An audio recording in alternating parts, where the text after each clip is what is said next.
안녕하세요. 인사팀 찐넬입니다. 그동안 여러 영상을 통해서 연봉 협상 잘하는 방법 등 경력 이직 시에 연봉을 올리는 방법에 대해서 말씀드렸습니다. 여러 댓글들을 하나씩 보면서 인사팀에서 제시하는 연봉은 어떻게 산정이 되는지 설명을 드려야 될 것 같습니다. 이런 비유가 맞는지 모르겠지만 지피지기면 백전백승입니다. 오늘은 인사팀에서 실무를 어떻게 하는지 조금은 위험한 이야기를 하겠습니다. 오늘은 이 순서대로 설명하겠습니다. 연차 산정, 연봉 테이블, 제시한 연봉과 현재 연봉 비교, 연봉 협상 회유책. 실제로 연봉 협상을 산정하는 과정은 이 순서로 진행이 됩니다. 오늘의 내용을 말씀드리기에 앞서 이 과정이 언제 발생되는지에 대해서 이해가 필요합니다. 일반적으로 최종 면접이 끝나면 합격한 회사에서 지원자에게 연봉 산정을 위한 자료를 요청하게 됩니다. 주로 현 직장의 처우 내용인데 경력 연차, 연봉 등이 이에 해당됩니다. 그리고 이러한 자료를 받은 후 인사팀에서 처우를 산정하게 됩니다. 먼저 연차 산정입니다. 연차는 말 그대로 몇 년 차이냐입니다. 경력이 몇 년인지 인정하는 과정이라고 보시면 됩니다.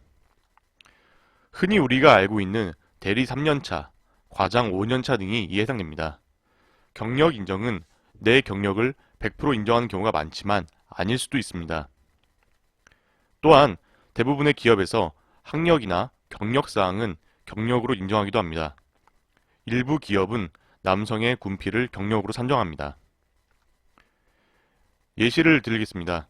마케팅 경력 10년차라고 가정하겠습니다.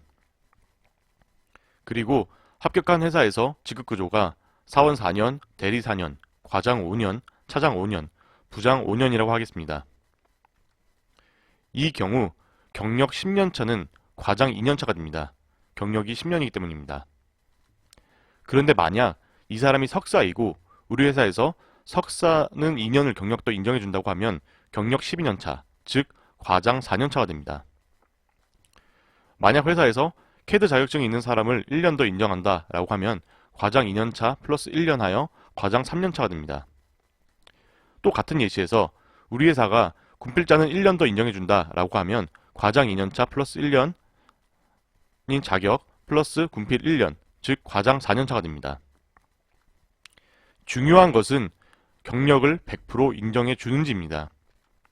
예를 들어서 내가 마케팅 직무에 지원했는데 실제 내 경력은 영업 4년 플러스 마케팅 6년이라고 하겠습니다.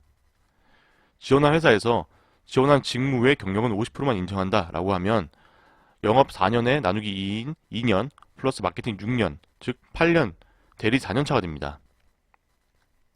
그래서 여러분들께서 어필하실 것은 내 경력을 100% 인정받아야 하므로 비록 지원한 직무와 다른 경력이 있더라도 이 경력은 현재 내 경력을 강화하는 데 도움이 되었다. 그래서 경력으로 인정해달라 라고 어필하는 것입니다. 또한 학력, 자격 등 경력 인정 사항은 연봉 협상 시에 인사팀에 문의하셔야 됩니다. 일반적으로는 먼저 알려주긴 합니다. 두 번째, 연차 테이블. 대부분의 기업이 연봉 테이블이 있습니다. 연봉 테이블은 직급별 기본급이라고 이해하시면 됩니다. 일반적으로 이런 식으로 구성되어 있습니다. 이건 예시니까 참고만 하시면 되겠습니다. 그래서 좀 전에 예시로 보여드린 경력 10년차인 과장 2년차는 기본적으로 6,300만원을 기본급으로 제시하게 됩니다. 이 과정에서 사실 지원자가 할 수 있는 것은 없습니다. 회사의 연봉 테이블은 여러 복합적인 요소로 만든 것이기 때문입니다. 주로 경쟁사 대비 임금 경쟁력, 연차별 임금 상승폭 등을 고려합니다. 또한 물가 상승 등을 고려하여 연 단위로 조금씩 변화하는 기업이 많습니다. 다만 이러한 자료는 매우 임기, 즉 인사 기밀 자료이기 때문에 지원자가 사전에 파악하기는 어렵습니다. 세 번째, 오늘의 핵심입니다. 제시된 연봉과 내 연봉의 비교. 다시 경력 10년차로 돌아오겠습니다. 현재 내가 현 직장에서 받는 기본급이 6천만 원이다 라고 가정하겠습니다. 내가 현 직장에서 받는 기본급을 A, 합격한 회사에서 제시하는 기본급을 B라고 하겠습니다. 이 경우 인사팀에서는 저 사람 기본급이 6천이고 우린 6,300이니 우리가 제시하는 것이 더 높으니 수락할 것이다 라고 생각합니다.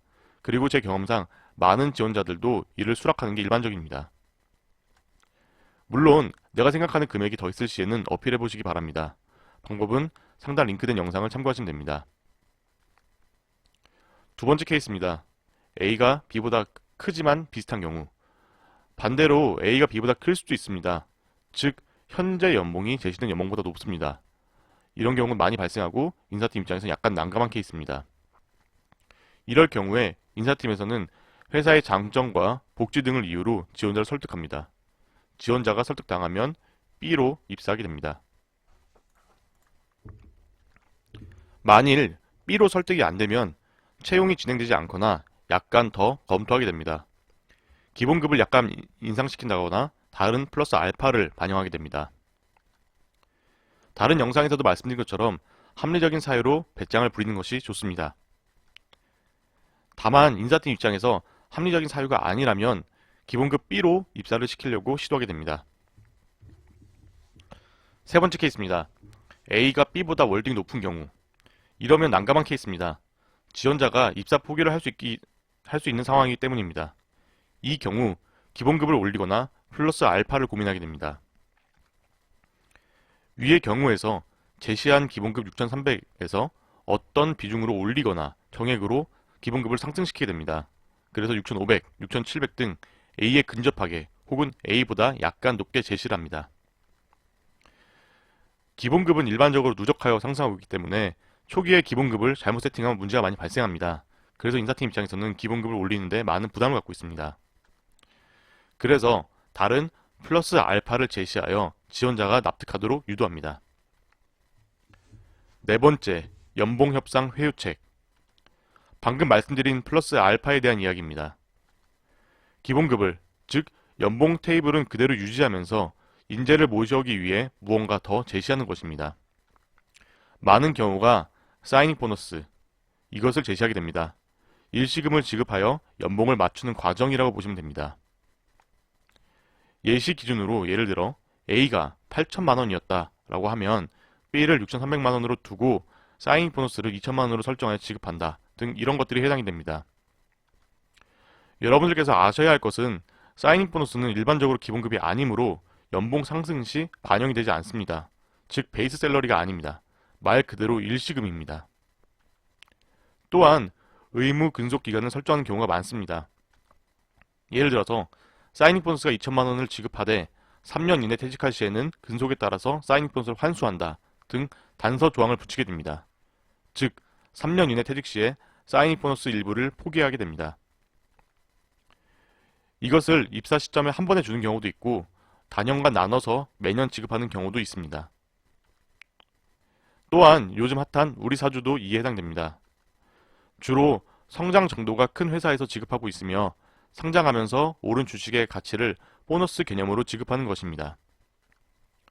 회사 입장에서는 당장 추가 비용이 들어가지 않는 장점이 있습니다. 반대로 지원자에게는 회사가 어떻게 될지 모르니 나름의 리스크가 생깁니다. 이 부분은 요즘 핫한 IPO 등을 참고하시면 좋을 것 같습니다. 오늘의 결론입니다. 오늘은 인사팀이 기본급을 어떻게 제시하는지에 대해서 설명드렸습니다. 중요한 것은 지피지기입니다. 다시 한번 강조하는 것은 1. 경력에 대해 100% 인정받기 2. 기본급은 변경하기 매우 어렵다는 점을 이해하시기 바랍니다. 오늘 제가 말씀드리지 못한 내용에 대해서 궁금하신 사항은 댓글로 남겨주시면 추가 설명드리겠습니다. 오늘도 감사합니다. 인사팀 찐델이었습니다.